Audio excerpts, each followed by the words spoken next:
Good afternoon. Thank you so much for having us. My name is Geraldine Bailey, and I'm with the Long-Term Care Ombudsman Program. We are so grateful to be here at the Clinton Senior Center to do a presentation on our program. I am the program director, and with me is Sheila Bean. She covers the Northern Worcester area. We cover Worcester and Northern Worcester area, which includes 50 facilities, nursing homes, and rest homes. And we serve as advocates for individuals who are there for long-term care or there for rehab services. So without further ado, I will introduce you to Sheila Bean, let her do her presentation, and we'll take any questions at the end. Thank you so much. Thank you very much.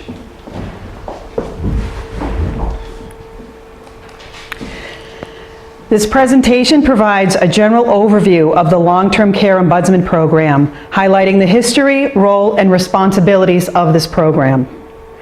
Every state has a Long-Term Care Ombudsman Program, but each state operates their program differently.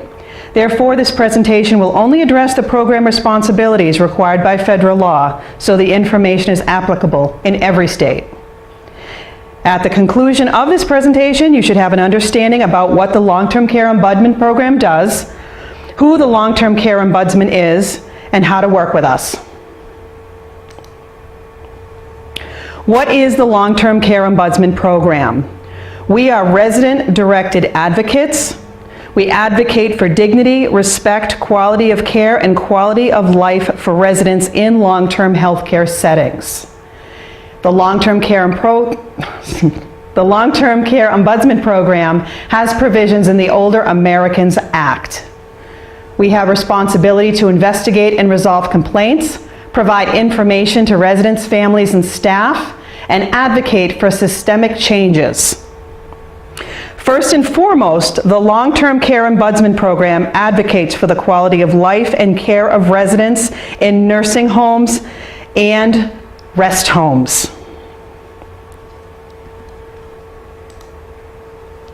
The history of the Long-Term Care Ombudsman Program started in 1972 with 5 nursing home demonstration programs. It was established to help resident complaints.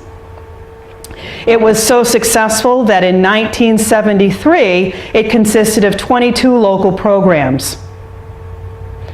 In 1978, the Older American Act amended to require all states to establish an ombudsman program.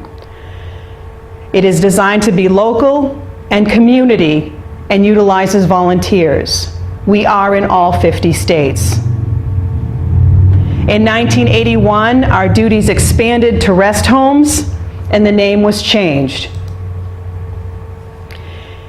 In '83, Access was passed, which guaranteed program directors and assistant program directors access to residents 24 hours a day, 7 days a week.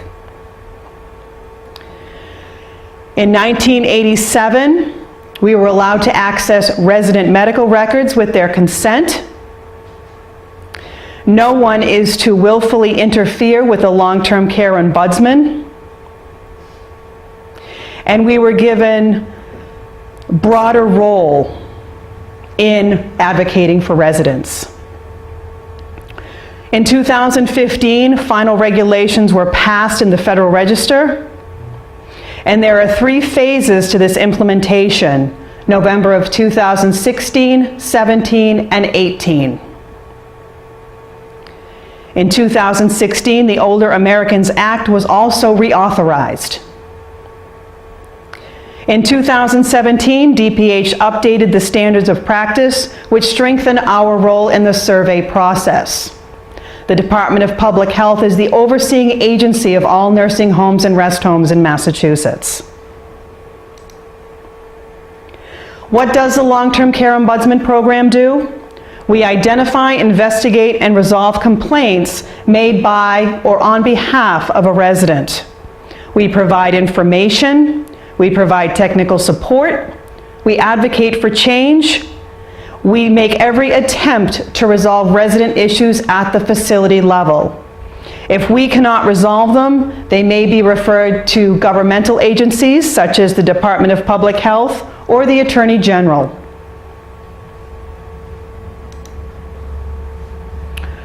We do not conduct licensing and regulatory inspections. We are not DPH. We are not adult protective services, and we do not provide direct care for residents.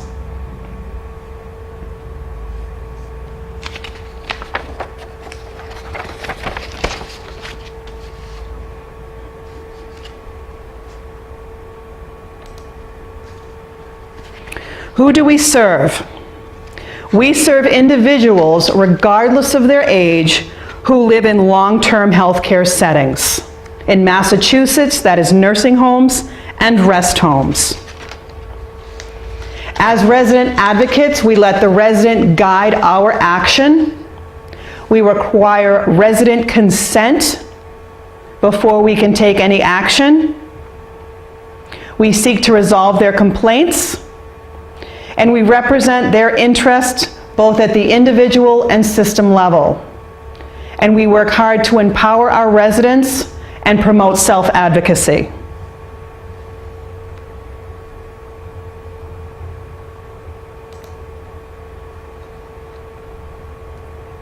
Here is a short video on the Texas Long-Term Care Ombudsman Program, which is about 3 minutes, and it's very informative.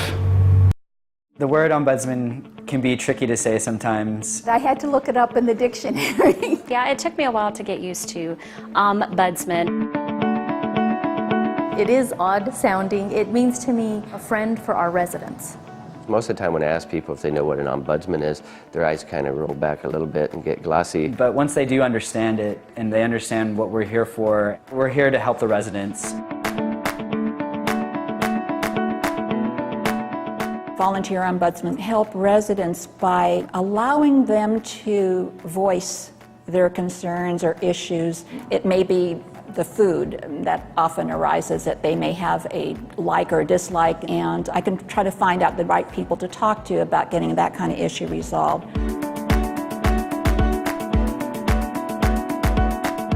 Bridget has helped me with my dietary needs, and it has really made a big difference in my life. I could not have done it on my own. The role of an ombudsman is not a regulator. An ombudsman is a resident advocate. And some people say, what does that word advocate mean? And it basically means that you stand beside someone, you listen to their concerns, and you try to resolve that. They are key problem solvers in a facility. They are here to address concerns in a confidential manner. Sometimes people think they're alone, and this program ensures that they are not alone. The residents aren't alone, and neither are the family members. There are times that little things come up that need a mediator, things that I couldn't handle, things if I'm out of town that I can't take care of, and it gives us a level of comfort to know Mom can call Greg. Sometimes for families, we're just that extra support. They have a lot of things going on in their life. We can help them get the best possible individualized care for their loved one. The first time I called, I was a little scared, but to see that Viviana was on the other side, she encouraged me. She said, I take care of it from here on. If you have any other questions, call me at any time. Once family members know who we are and what we can do for them and their loved one, it's a great working relationship. You want to have somebody in your side that will talk to you, will explain regulations. In 5 years, I've called twice, but those were very important phone calls to me, and they were fixed by Ombudsman. It's like 10 pounds of weight goes off of you, and it's given to Ombudsman. So just make that phone call. Ombudsman is a resource. It's an advocate, but it's just a phone call away.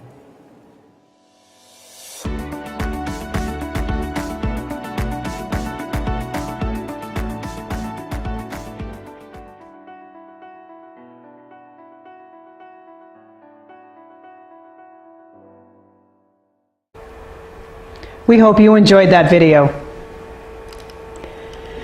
Who represents the Long-Term Care Ombudsman Program? All 50 states plus Guam, Puerto Rico, and DC. There are 552 local ombudsman entities, 1,300 full-time staff, and almost 8,000 certified volunteers who in 2015 donated almost 750,000 hours of service. The highlights of 2015, which is our most recent data: the Long-Term Care Ombudsman Program visited over 27,000 long-term health care facilities at least quarterly, attended over 22,000 resident council meetings and over 2,000 family council meetings. We provided education almost 11,000 times, offered over 5,000 trainings, and provided almost 400,000 individuals with information.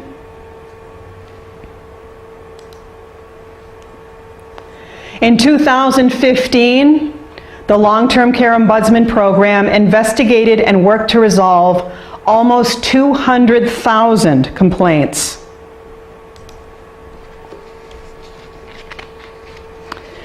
For Long-Term Care Ombudsman Program complaint investigations, we investigate complaints and address concerns that can impact one, several, or all residents in a facility. We cannot share information without resident consent. What that means is the resident can talk to us about a problem, but make the choice not to address it further. We do investigate to gather facts, but the main goal is to resolve an issue to the resident's satisfaction.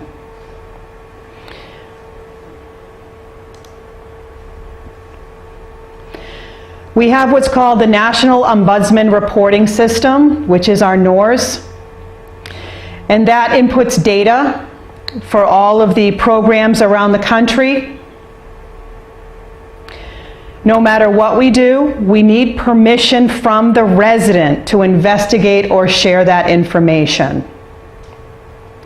And as a note, sometimes well-meaning family or friends make demands on behalf of their loved one. However, no one can force their will or dominate a resident of a nursing home or rest home.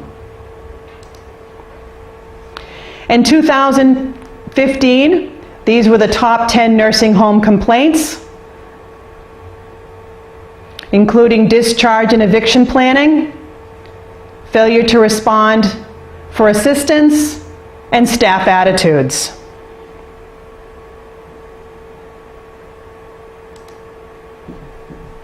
Working with the Long-Term Care Ombudsman Program, we collaborate with other organizations. We offer individual advocacy. We respect our residents' rights to complain. And as always, we cannot share any information without a resident consent.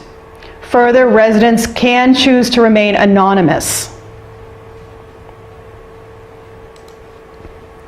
How to contact the Long-Term Care Ombudsman Program.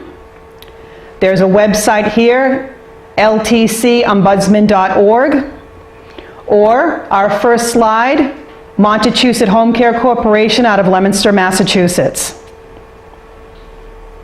As you can see, the Long-Term Care Ombudsman Program handles a variety of concern, and we are resident advocates in all aspects of our work. To get more information about us, you can contact your state or local program or visit the website. Thank you very much for your time. Any questions? Thank you, Sheila, so much for giving an overview of the Ombudsman Program. Locally, you can contact us at Montechusett Home Care Corporation. If you have a loved one that's receiving care in a facility in this area or in the Worcester area, we're more than happy to work with you, work with your loved one to try to make sure that they're receiving quality care in the facility and they're being treated with dignity and respect above all. Any questions?